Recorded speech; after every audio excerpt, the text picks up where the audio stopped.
мисалы бир кыз бакма кыз болгон. Ата энеси аны роддомго таштап кеткен.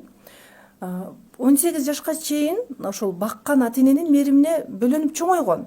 Бирок дайыма бир нерсе жеткен эмес да ага.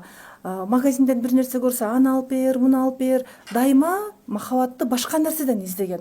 Ал турмушка чыкты. Турмушка чыккандан кийин кош бойлуу болгон кезде анын гормондору баары бир ойноду да. Дал ошол учурда анда кандай сезимдер болот? Күйөөм таштап кетпесе экен деген коркунуч болот. Күйөөм жакшы дейт, көңүл бурат дейт, бирок күйөөмдү аябай чарчатып жибердим дейт. Мени таштап кетпечи, сен мени таштап кетип каласың деп эле күйөөм мени таштап кетип калчу да ыйлай бердим дейт. Неге экенин билбейм дейт. Өзү таттынакай кыз да. Анан төрөдүм, кыз төрөдүм дейт. Азыр кызым дейт. Түндө уктаганда бекем жакамдан дейт, 5 айлык кыз. Жакамдан мондай бекем кармап алат дейт. Колдорун араң ачып чыгарам дейт да. Эненин ошол мени таштап кетпесе экен деген сезимдерин алып калган. Ошондуктан боюнда бар аялдарга мына азыр сиздер үчүн кеч эмес, көп кош бойлуу айымдар дагы мени угуп аткан чыгарсыздар.